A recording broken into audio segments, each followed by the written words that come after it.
유신헌법부터 갑니다. 지난 시간에 3.15 부정선거와 4.19 혁명으로 제1공화국이 무너지고 이승만 대통령이 하야를 하고 제3차 개헌헌법 그리고 제4차 개헌헌법이 적용된 짧던 제2공화국이 생겼고 1960년 5월 16일 군사 쿠데타로 헌정이 중단되면서 제5차 헌법으로 제3공화국이 탄생을 하고 박정희 대통령이 3선을 하기 위해 제6차 개헌을 하게 되었다까지 했습니다. 6차 개헌헌법입니다. 6차 개헌헌법으로 박정희 대통령이 3선을 할 수 있게 되었습니다. 네. 그전에는 이제 2선까지밖에 못했는데 그래서 개헌을 할 필요성이 있었죠. 그래서 3선 개헌을 한 거죠. 지난 시간에 이제 박정희 대통령이 3선을 하기 위해서 3선 개헌을 하기 위해서 어떻게 추진했고 국민투표 결과 지지를 받아서 개헌이 확정됐다 라는 말씀 드렸죠. 그래서 박정희 대통령이 3선 하겠다고 열린 대통령 선거가 1971년 4월 27일 치러진 제7대 대통령 선거였고 그 결과는 이렇습니다. 박정희 대통령이 53.19%, 40대 기술론을 들고 나온 신민당의 김대중 후보가 45.25% 득표하게 됩니다. 이 선거가 이제 부정선거 논란이 있는 선거고 금품 살포에 대한 구체적인 액수도 나와 있기도 하죠. 김종필 총재는 600억 원 썼다고 하고 강창성 당시 보안사령관은 700억이라고도 해요. 특히 1977년도 김형욱 전 중정부장은 미국 의회의 일명 프레이저 청문회에서 부정선거가 아니었다면 김대중 후보가 당선되었을 것이며 그 엄청난 부정선거 공작에도 큰 표차가 없는 결과를 낸 김대중 후보를 상당히 두려워하고 경계했다고 증언하기도 했습니다. 이 증언 이후에 김형욱 전 중정부장은 행방불명되죠. 프랑스에서. 이러한 국민적인 정서를 반영하듯 한 달 후에 치러진 국회의원 선거에서는 이런 결과가 나옵니다. 1971년 5월 25일에 치러진 제8대 국회의원 선거. 민주공화당이 113석, 그리고 야당이었던 신민당이 89석 득표를 하죠. 총 204석 중에 3분의 2가 있어야 개헌이 되니까 개헌 저지석은 69석이었다. 그런데 20석을 더 가져갔다, 신민당이. 그래서 개헌이 안 되겠죠, 그죠? 당시 개헌안이 국회의원에서 의결하려면 제적의원 3분의 2 이상이 필요했기 때문에 개헌안은 3분의 1로 발의는 되지만 개헌안 의결이 불가능하게 되죠. 제가 개헌사를 거쳐서 누누이 말씀했지만 이런 말씀 드렸잖아요. 룰이 불리해도 룰은 룰이다 라고 생각하는 사람이 있을 수 있고 룰이 불리하면 그 룰을 바꾸면 그만이다. 네, 이승만 대통령 때부터 몇몇이 내려왔죠. 그죠? 박정희 대통령 그럼 어떤 사람일까요? 이승만 대통령이나 박정희 대통령은 룰을 지키는 사람은 아니었죠. 연임 문제에 있어서요. 다른 문제가 아니고 이 연임 문제에 있어서 계속 제가 강조하는 게 개헌사 측면에서 보면 이렇다는 겁니다.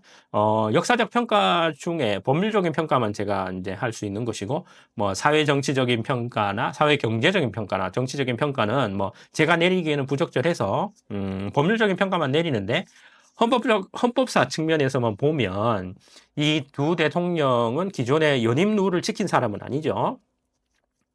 두 대통령 모두 연임 제한 철폐하는 개헌을 해서 독재를 한 사람들은 맞습니다. 근데 굳이 이제 두 대통령 차이를 보자면 이승만 대통령은 자진해서 하야했고 3.15 부정선거 4.19 혁명 때문에 자진해서 하야했고 박정희 대통령은 부하한테 죽임을 당해서야 독재가 끝났다는 그런 차이는 있겠죠. 그죠? 이렇게 3선까지만 하고 내려올 생각이 없었던 박정희 대통령은 자신이 집권 연장을 위한 특단의 조치를 내려야 할 필요성이 있었습니다. 개헌이 안 되잖아요. 그죠? 국회를 통과해야 국민투표까지 갈 텐데 국회 통과 못하니까 이대로 가다가는 개헌도 못하고 임기가 종료될 수도 있었죠. 군인 출신이었던 박정희 대통령은 자신의 장기를 살립니다. 군인을 동원해서 한 번 더 쿠데타를 하는 거죠. 이번에는 이제 박정희 대통령이 집권자였으니까 친위 쿠데타가 되겠죠. 이러한 친위 쿠데타로 헌정을 중단하고 다시 헌법 만드는 겁니다. 이렇게 만들어진 헌법이 바로 유신헌법입니다. 이게 이제 제7차 개헌을 하기 위한 건데, 물론 개헌의 이유는 이제 자신의 집권 연장이죠. 네. 박정희 대통령은 1972년도 10월 17일 날에 갑자기 전국에 비상계엄 선포합니다. 대통령이 특별 선언한다 이러면서 박정희 대통령은 남북 대화 및 평화 통일을 하기 위한다고 하면서 1972년 10월 17일 19시를 기해서 국회를 해산하고 정당 및 정치 활동 중지 등 현행 헌법을 중단시킵니다. 이 헌정을 또 중단시켜요. 5.16 때는 자기가 뭐 소장이라서 뭐 그 권한도 없었지만 그때도 헌정을 중단시키잖아요. 이때 또 헌정을 또 중단시켜요, 이 사람. 전국에 비상계엄을 선포합니다. 정지된 헌법 기능은 비상국무회의에서 수행을 하게 되고 그래서 행정권이 입법권까지 통제하게 됩니다. 비상국무회의는 1972년 10월 27일까지 조국의 평화 통일을 지향하는 헌법 개정안을 공고하며 이를 공고한 날로부터 1개월 이내에 국민투표에 붙여서 확정시키겠다. 뭐 이런 이제 로드맵도 제시를 하죠. 그리고 헌법 개헌안이 확정이 되면 개정된 헌법 절차에 따라서 늦어도 이제 그날 1972년도 연말 이전에 헌정질서를 정상화시키겠다. 이렇게 얘기합니다. 임기에 대한 말은 없잖아요. 예, 평화통화를 하기 위한 거라면서요. 그런데 갑자기 이제 헌정을 중단하고 헌정을 대신하는 기구를 딱 만들고 다시 그 기구에서 다시 개헌안을 만든다. 이거 어디서 많이 봤죠. 5.16 군사 쿠데타하고 똑같은 모습입니다. 이거.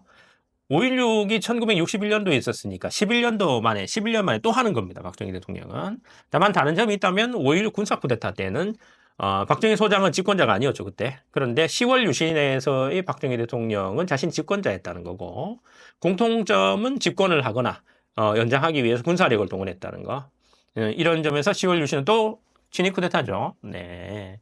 이번 이제 윤 대통령의 비상계엄 선포를 보시면 급작스럽게 이루어진 면이 있긴 하지만 비상계엄 선포가 위헌 위법이라고 가장 큰 이유, 위헌 위법이라는 가장 큰 이유가 뭐냐면 이번 비상계엄 포고령 1호 보시면 1조에 이거와 똑같아요. 국회를 해산하고 뭐 정당 이 해산까지는 아니지만 네, 정당 정치 활동 중지한다. 이게 똑같죠, 그죠?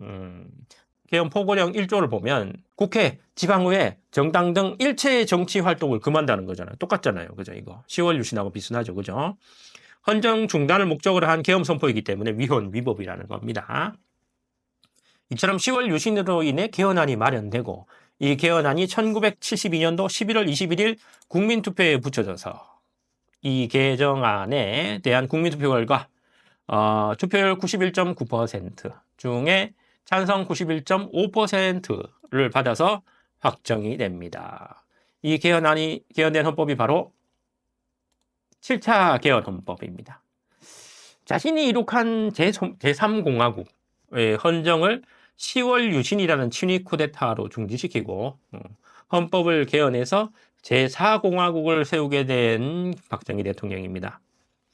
제7차 개헌 헌법 내용으로는 뭐 이런 게 있어요. 대통령에게 막강한 권한을 집중시킵니다. 대통령에게 긴급조치권. 이건 지금 현행헌법도 있죠, 그죠? 국회 해산권을 줍니다. 이게 무슨 말이죠? 국회 해산권을 줍니다. 국회의원 정수의 3분의 1을 추천합니다. 법관 임명 등에 관한 권한을 부여합니다. 네. 통일주체 국민회의를 설치합니다. 체육관 대통령이죠. 대통령을 간선제로 하고 국회의원 정수의 3분의 1을 여기 빠졌네. 3분의 1을 여기 통일주체 국민회의에서 선출을 합니다. 국회의원조차 간선제로 해버려요. 3분의 1은. 나머지 3분의 2는 국민이 뽑는데 이게 3분의 1은 통일주체 국민회의에서 뽑게 됩니다. 대통령도 간선제, 국회의원의 3분의 1도 간선제. 그런데 여기 통일주체 국민회의에서 선출하는 3분의 1 있잖아요. 국회의원의 3분의 1. 요거는 그냥 대통령이 추천하는 거예요. 그래서 추천해서 일괄로 의결하게 돼 있었어요. 그래서 결국에는 뭐냐? 대통령이 그냥 3분의 1을 그냥 해서 그냥 임명하는 거랑 똑같은 결과가 되어버렸어요. 법원이 약화되었어요. 모든 법관을 대통령이 임명하게 돼 있습니다. 이게 뭐예요? 예. 이거 보면 이거 헌법상은 대통령인데 말만 대통령이지 뭐 사실 뭐 왕이죠, 왕. 일단 삼권 분립 중에 뭐 행정권이야 뭐 대통령이니까 뭐 행정권이 있다 치더라도 입법부를 어떻게 구성하게 돼 있어요? 일단 입법부인 국회의원의 3분의 1을 통일주체 국민회의에서 선출을 하는데 이 3분의 1은 대통령이 일괄 추천한 사람이죠. 통일주체 국민회의의 대의원은 국민이 직접 선거하여 구성하는데 이렇게 되면 결국 국회의원의 3분의 1은 그냥 간선제로 한다는 얘기고 국민이 뽑은 통일주체 국민회의 대의원이 뽑는 구조인데 대통령이라고 쓰고 왕이라고 읽는 이 대통령이 입법부 국회의원의 3분의 1을 지정할 수 있는 권한을 가지게 됩니다. 사법부는 또 어떻습니까? 사법부 법관은 그냥 대통령이 임명하는 거예요. 보직 변경하고 파면도 가능해요. 하기 때문에 대법원장을 그냥 대통령이 겸임하는 거나 마찬가지잖아요. 이렇게 되면. 결국 대통령이 행정부랑 사법부를 통할하고 입법부의 3분의 1을 장악하게 된 헌법이 이 7차 개헌헌법, 유신헌법입니다. 무섭죠, 그죠? 이 유신헌법, 왜 유신헌법 했는지 알 수 있죠, 그죠? 삼권 분립, 그러니까 이제 삼권, 그러니까 행정권, 입법권, 사법권이 각각 이제 분립돼 있고, 삼권이 각각 서로를 감시하고 견제하고 통제한다는 우리 민주주의 가치 중에 중요한 부분을 스스로 없애버린 헌법이 이 7차 개헌 헌법이 되겠습니다. 이 헌법에 대한 제 솔직한 평가는 민주공화정의 헌법이라기보다는 그냥 입헌 왕정국가의 헌법이 아닌가 싶어요. 과도기적이에요.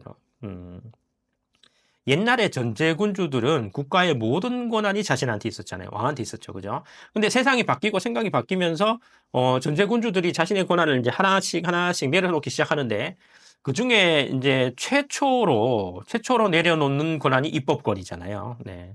의회, 국회, 뭐 삼부회 등등 여러 이름을 가진 기관이 이제 거기서 만든 법률로 군주의 권한을 통제하기 위한 여러 장치들이 이제 조금씩 구성이 됩니다.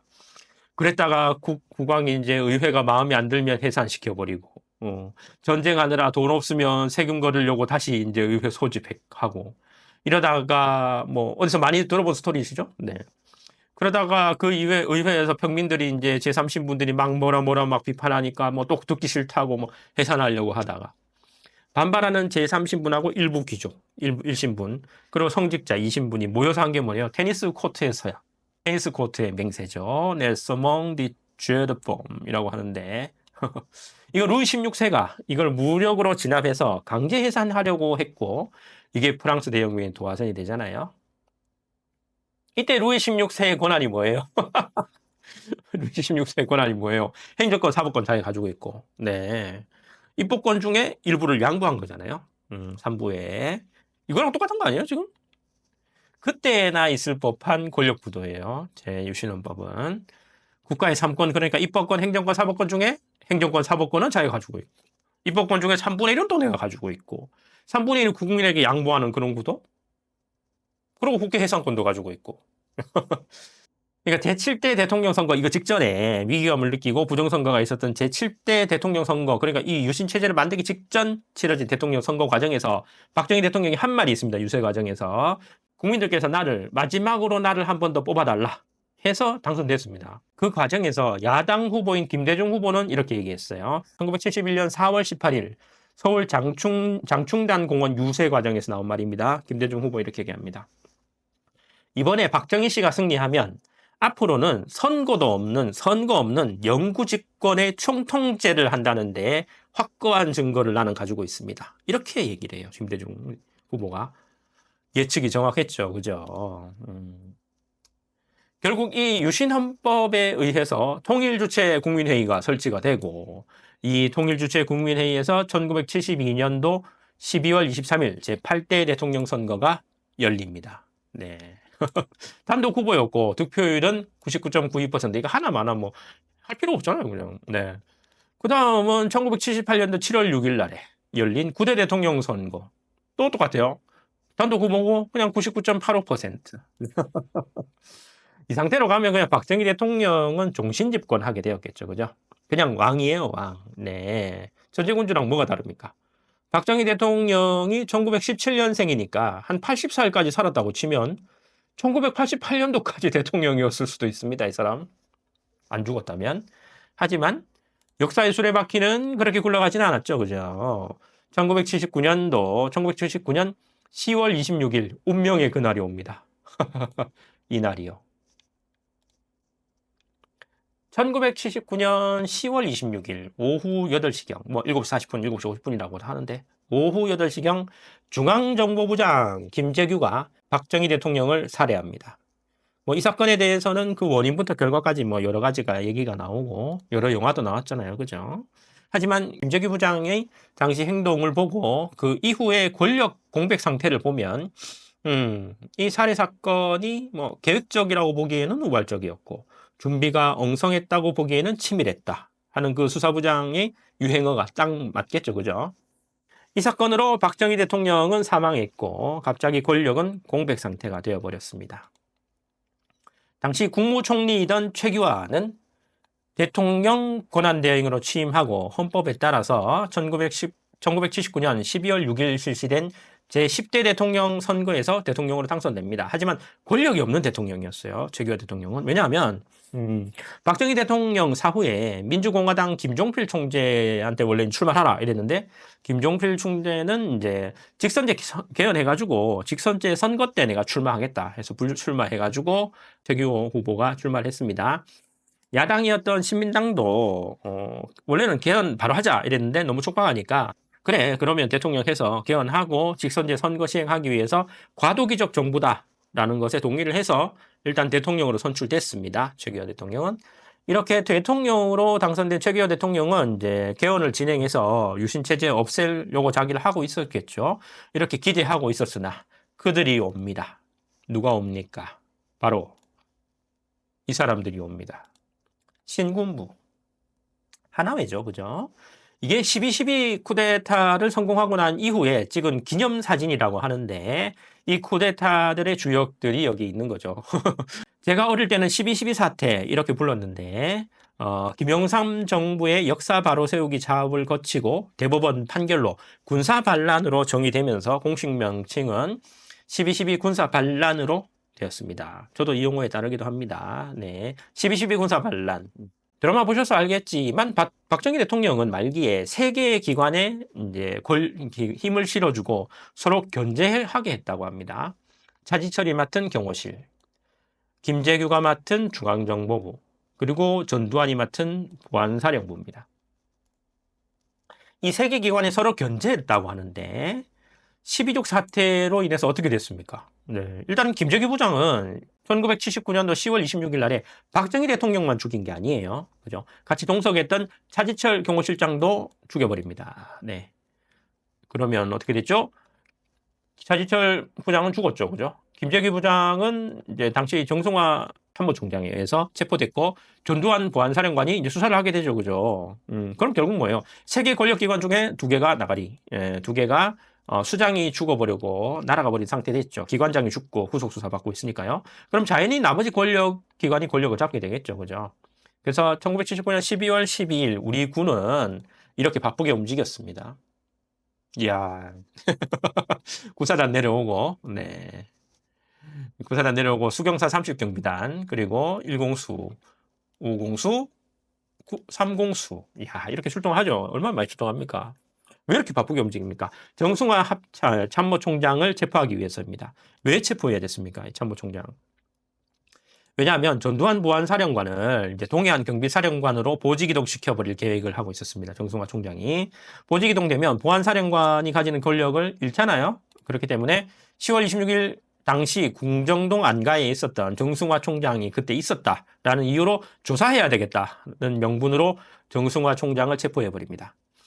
12.12 군사 반란은 요 구사단이라든가 뭐 공수여단이 정상적인 지휘 계통에 따라서 출동한 게 아닙니다. 하나회라는 군내 사조직이 군내 사조직에서의 이해관계에 따라 병력을 출동시켰기 때문에 반란이라고 하는 겁니다. 정상적인 지휘 계통에 따르면 여기 특전 사령관 명령에 따라서 이거 움직여야 되는 요 1공수, 5공수, 3공수인데 하나회 전두환 하나회 전두환 소장의 명령에 따라서 움직인 거잖아요. 그렇기 때문에 반란이라고 하는 겁니다. 네. 이 군사 반란으로 신군부는 이제 군을 장악하게 되죠. 신군부 이제 하나회 사람들이 전부 요직에 앉게 되니까요. 결국에는 5.16 군사 쿠데타는 이제 5.16 군사 쿠데타는 한 번에 이제 청와대, 국회 모든 권력기관을 한 번에 장악하고 헌정을 중단시켰다면 12.12 군사 반란은 정승화 총장을 체포하면서 군부까지는 장악했지만 다른 권력기관을 배제하지는 못했죠. 헌정을 중단시키지 못했어요. 그래서 약간 다른 측면이 있는 거예요. 그래서 군사반란 이후에 하나회는 신군부를 장악하게 됩니다. 그래서 군부는 하나회 중심으로 이제 일단 돌아가요. 근데 헌정은 그대로 되고 있었어요. 최규하 대통령이 그대로 헌정을 하고 있었으니까. 그런데 10월 26일 당시에 대통령 권한 대행이 된 이제 최규하 국무총리는 그때 당시 최규하 국무총리는 10월 27일을 기해서 제주도를 제외한 전국에 비상계엄을 이미 선포해 놓은 상태였습니다. 이후에 악명 높았던 긴급조치 9호도 12월 8일 날에 해제되고 여러 정치인들 그러니까 이때부터 삼김이라는 단어가 나오기 시작하는데 김영삼, 김대중, 김종필 씨 등등 여러 정치인들이 새로운 개헌을 위해서 노력하고 있었습니다. 이때는 다 풀려나가지고. 그리고 80년 이제 3월 달이 되니까 대학가가 개강을 하잖아요. 그래서 학생회가 조직이 되고 각 대학에서는 민주화를 요구하는 시위를 하기 시작합니다. 이런 상황에서 신군부는 1980년 5월 17일, 네, 1980년 5월 17일 21시 30분경에 비상계엄을 전국으로 확대하는 안건을 국무회의에 상정하게 됩니다. 이때 계엄 확대의 이유는 사회 혼란에 따른 북한의 남침 위기였다고 합니다. 신군부는 무장군인들을 동원해서 공포 분위기 속에서 당시 신현확 국무총리 주재하에서 국무회의가 열리고 군인들의 총칼 앞에서 8분 만에 불과 8분 만에 이 안건이 국무회의 통과합니다. 이후 무력에 의해서 계엄이 전국으로 확대됐고 계엄사령관 겸 육군참모총장 이희성 대장은 신군부가 추대한 바지사장이나 다름없었어요. 그래서 신군부가 전국까지 장악하게 된 겁니다. 신군부가 계엄포고령 10호에 의해서 5월 18일 새벽부터 정치활동을 전면 중지하고 어떠한 정치적 옥내외 집회 및 시위도 금지했습니다. 이래서 쿠데타를 하는 거죠. 정치인들도 체포해서 김대중 씨는 체포되어 그때 당시 사형 선고를 받고 김영삼 씨는 가택연금을 받고 김종필 씨는 보안사령부에 감금됐습니다. 이게 단 하루 만에 일어난 일이에요. 그래서 5월 18일 단 하루 만에 정적들을 모두 제거하고 시위 주동자라 그러면서 전국에서 2,699명을 체포합니다. 얼마나 준비하고 있었던 겁니까? 군인들이잖아요. 그죠? 이게 5월 17일에 이제 비상계엄을 확대하지만 그 전부터 이 계획을 다 세워놔가지고 삼김도 체포하고 시위 주동자니까 전국적으로 2,699명을 다 체포해버려요. 계엄을 확대하면서. 그러면 전국의 각지 시위가 신군부 예비 검속이라는 명목으로 이만큼 다 체포를 해보니까 조직력을 잃고 제대로 일어나기가 어려웠어요. 시위가. 그런데 한 곳에서는 시위가 제대로 일어났죠. 광주입니다. 광주에서는 학생 시위가 벌어졌고 신군부는 무자비하게 유혈 진압을 하죠. 오인 발당하죠. 이후에 내각은 총사퇴하고 신군부는 5월 31일 날에 국가보위 비상대책위원회, 약칭 국보위라는 초헌법적인 기구를 설치해서 행정, 입법, 사법 3권을 모두 장악합니다. 국보위 위원장은 처음은 최규하 대통령이었어요. 그런데 최규하 대통령이 8월 16일 날 하야를 해버리죠. 그러자 8월 20일 날 전군 주요 지휘관 회의에서 전두환을 국가원수로 추대하기로 결의하고 결국 1980년도 8월 27일 날에 11대 대통령 선거가 유신헌법 하에서 치러집니다. 이 선거에서 99.37%를 당선해서 이게 무슨 의미가 있냐고 이게 99년 33.37%를 득표하여 전두환 대통령이 당선됩니다. 네, 이로써 전두환 대통령은 유신헌법 하에서 이제 대통령으로 당선됐는데 다만 이때 대통령은 유신헌법 하에서 대통령이었기 때문에 그 임기가 1984년 12월 26일까지였습니다. 한편 국보위에서는 새로운 개헌안을 마련해서 국민투표에 붙였고 투표율 95.5%, 찬성 91.6%, 반대 7%로 통과됩니다. 이 헌법이 바로 팔자개헌헌법입니다. 네, 팔자개헌헌법. 대통령은 7년 단임제, 간선제로 하죠. 체육관 대통령. 임기 연장이나 중임 변경을 위한 헌법 개정은 개정 제한 당시의 대통령에 대해서는 적용될 수 없도록 규정하고 있습니다. 그러면 개헌해서 내가 연임하려고 해도 연임 못한다는 얘기잖아요. 그죠? 일말의 양심은 있었던 걸까요? 이 조항이 팔자개헌 헌법에 있었습니다. 근데 이거 사실 전두환 대통령이 그러면 순전히 제 개인적인 생각인데 12.12 군부 쿠데타 그리고 5.17 군부 쿠데타를 통해서 집권을 한 이제 신군부 하나회의 전두환 대통령은 왜 그러면 자신은 연임 제한을 이렇게 걸어놓고 그리고 나중에 6.29 선언하면서 그때 이제 이승만 대통령이나 박정희 대통령처럼 연임을 자기가 도전을 하면서 막 개헌을 할 수도 있잖아요. 그렇지 못했냐? 왜? 전두환 대통령은. 글쎄요. 제 개인적인 의견은 이것 때문이다. 네. 이것 때문이다. 뭐 드라마 보시면 이게 순전히 제 개인적인 의견입니다. 보시면 이게 전두환이라는 사람이 이제 하나회에 이제 수장은 맞는데 이 사람도 좀 권력이 있고 정호영이라는 사람은 권력도 있고 다른 사람도 있어요. 그 어떻게 보면 이게 집단 지도 체제 같은 거였어요. 집단 지도 체제. 예. 그래서 이 사람을 막 추대하고 뭐 하기는 하는데 이 사람이 절대적인 권력이 있었다기보다 다음 후계자인 노태우 대통령이나 구사단을 움직였던 구사단장 노태우 대통령이나 뭐 장세동 씨나 삼식경비단장 뭐 다른 사람들도 권력이 좀 있는 이게 집단 지도 체제 아니었나. 그래서 나만 계속 하기에는 좀 눈치 보였던 거 아닌가. 나 다음에 너 하고 너 다음에 또 다른 사람 하고 뭐 이런 식으로 돌려먹기 해야 되지 않은가 해서 조금 힘들지 않았나 이렇게 생각을 합니다.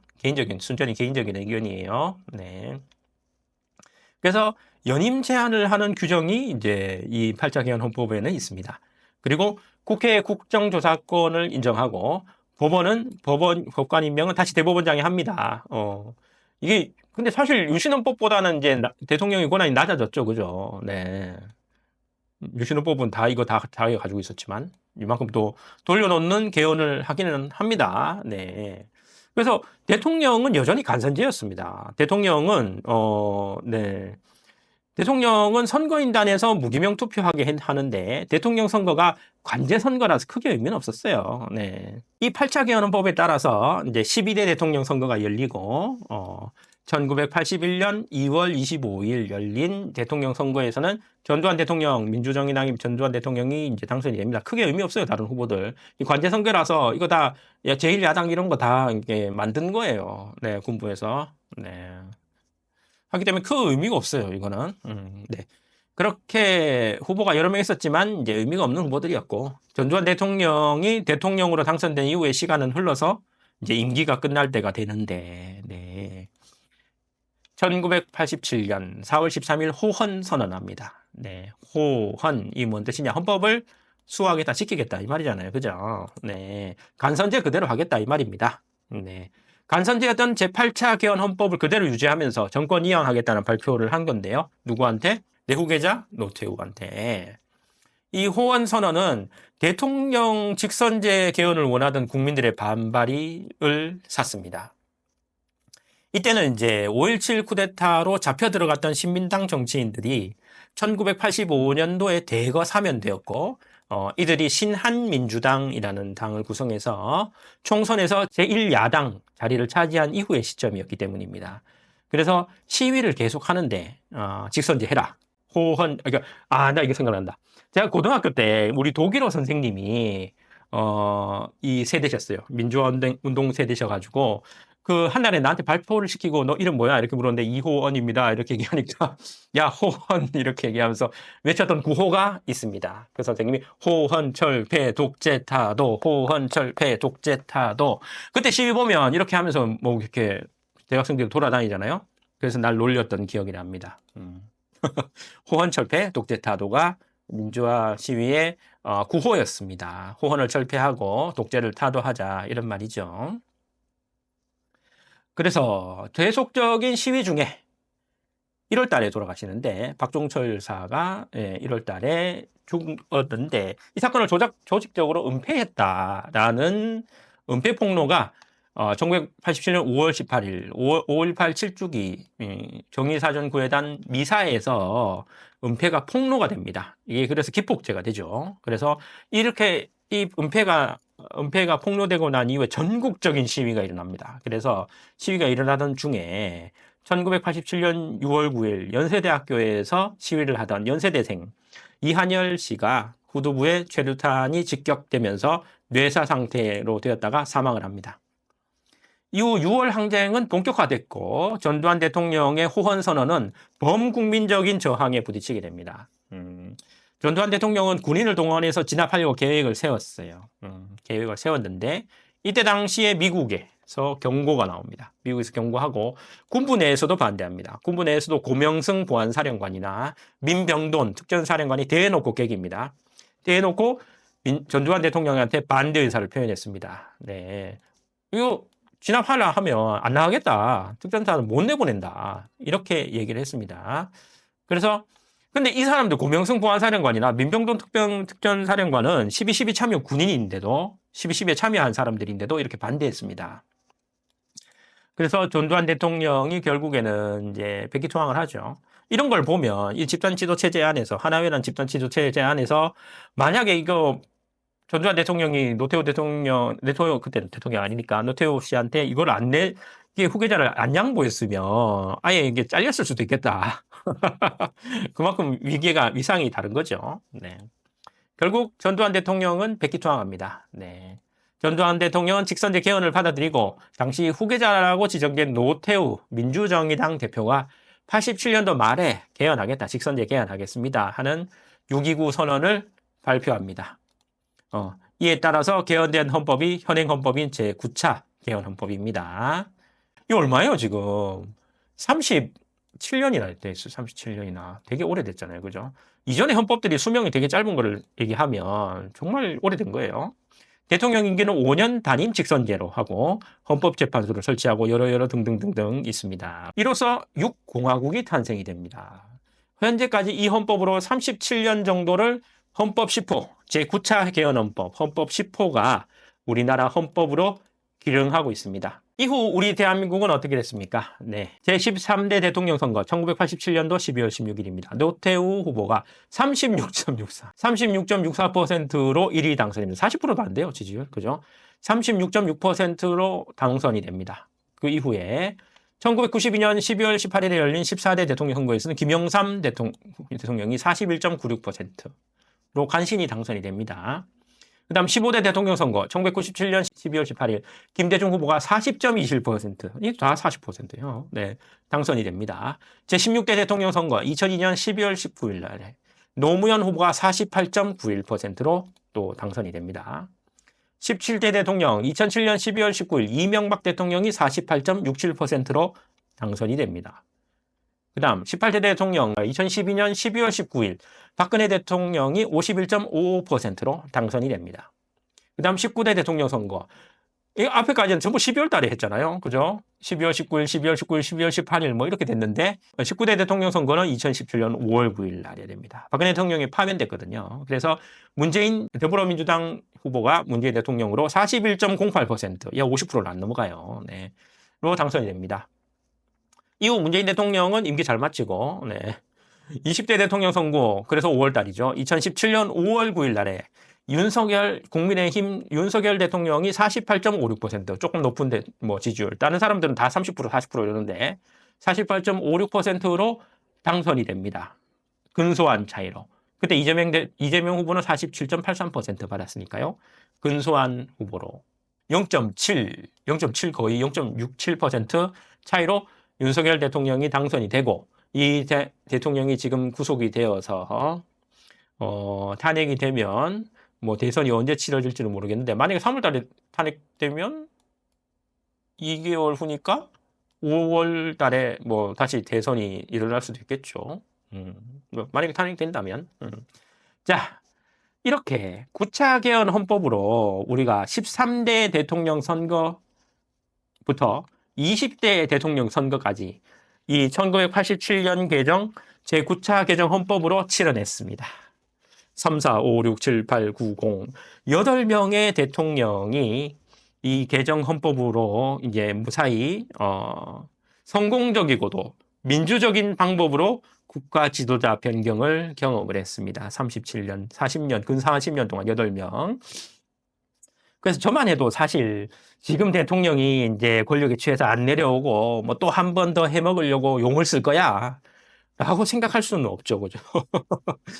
역사적으로 그런 대통령들을 2명을 보아왔는데, 이승만 대통령하고 박정희 대통령이었는데, 이렇게 이제 헌법 개정사를 쭉 보았는데 저는 이런 생각이 들었습니다. 룰이 불리해도 룰은 룰이다라고 지킨 사람이 있고, 룰이 불리하면 룰이 바꾸면 그만이다 라는 생각, 이 두 가지 생각이 있고, 이런 생각을 하면서 연임을 시도하면서 연임의 수단으로 개헌을 이용한 대통령들을 우리는 봤습니다. 네. 그리고 또 이런 것도 봤죠. 그때의 가치, 그러니까 그 시절에 중요하던 가치가 있을 수 있고, 현재의 중요한 가치들이 있을 수가 있다. 그리고 그 가치들이 서로 같을 수도 있고 다를 수도 있다. 그리고 가치에는 그 나름 영속적인 절대성이 있을 수도 있고 가치가 상대성이 있을 수도 있는데 그 시대에 나름 중요성이 있는 것이다. 이거 제 이런 얘기를 왜 하냐면 예를 들어 생명이라는 가치 있잖아요. 생명. 이 생명이라는 가치가 절대성이 있는 가치입니까? 영속적인 절대성이 있는 가치인 것처럼 현재에는 생각되지만 1000년 전으로만 갑시다. 중세 유럽으로 가보면 중세 유럽에서는 기독교적 가치관이 절대성을 지니고 있던 세상이었잖아요. 그래서 기독교적 가치관이 절대성을 지니던 세상에서 생명이라는 가치는 어땠습니까? 중세 유럽에서는 원죄라는 개념이 있었잖아요. 원죄나 지금도 있죠. 기독교는 원죄라는 개념이 더 절대적인 가치였고 인류의 조상인 아담과 이브가 원죄를 지고 있고 그 후손인 인간도 원죄를 지고 있어가지고 이 원죄를 씻고 구원받는 것이 더 중요했다. 그래서 현생은 그다지 중요하지 않고 생명이라는 가치는 이 기독교적 가치에 밀려서 후순위였잖아요. 덜 중요한 가치였어요. 그렇기 때문에 시대에 따라서 이 가치는 다르다는 거죠. 그죠? 또 지난 시간에 봤지만 박정희 소장이 5.16 쿠데타 이후에 헌법 개정을 국민투표에 딱 붙였을 때 지지율이 90% 찍고 80% 찍고 네. 이게 지금 현대 세대에서는 저번 시간에 그렇게 얘기했잖아요. 제가 그런 말 한 적이 있었잖아요. 저번 시간에 만약에 이제 뭐 MBC PD 수첩처럼 이제 윤석열 대통령이 이제 뭐 물론 그걸 원했는지는 모르겠는데 거기까지 원했는지 모르겠는데 가정을 해보자는 이겁니다. 그래서 윤석열 대통령이 국회에 이제 해산시키고 중단시키고 그다음 헌법 개정을 노려가지고 뭐 정말 유신헌법 수준까지는 아니더라도 그냥 자기가 연임을 할 수 있고 삼선을 할 수 있는 그런 헌법을 개정했다. 그리고 그 헌법 개정 절차에 따라서 우리 9차 헌법 개정 절차에 따라서 이걸 국민투표에 붙였다. 찬성률 얼마나 나올 것 같습니까? 저는 개인적으로 한 15% 찬성 나오고 85% 우리 국민들은 반대할 거라고 저는 개인적으로 생각을 합니다. 그럼 이건 뭐예요? 근데 5.16 때는 90% 그 개정안에 대해서 군사 쿠데타로 집권을 했지만 그 개정안에 대해서는 90% 80% 나왔다는 얘기잖아요. 그럼 어떻게 해석을 해야 되냐?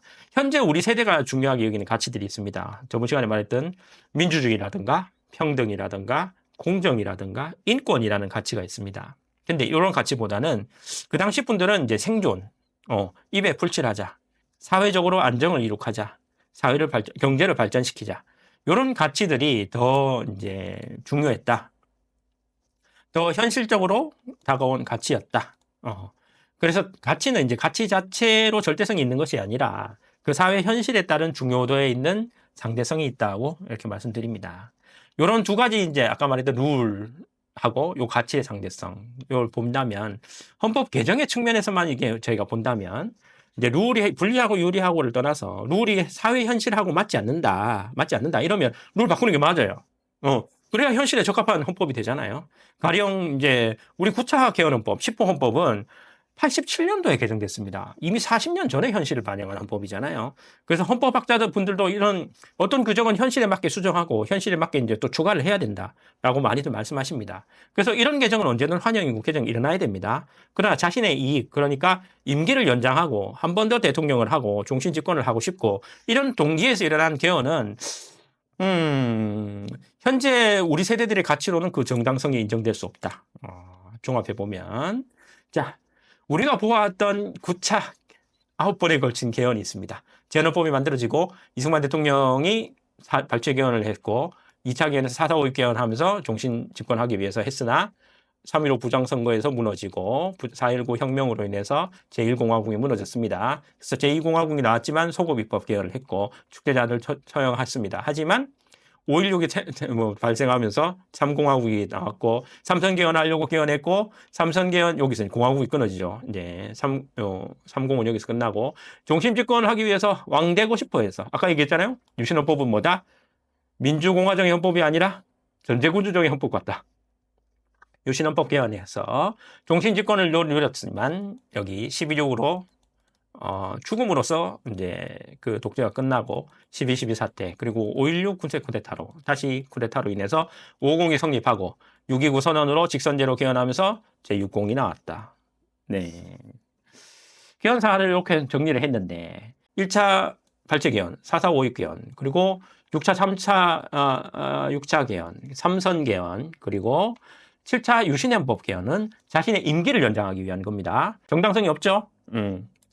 무력으로 헌정을 중단하고 한 개헌도 있습니다. 바로 5차 개헌, 5.16으로 5차 개헌으로 헌정을 중단했죠.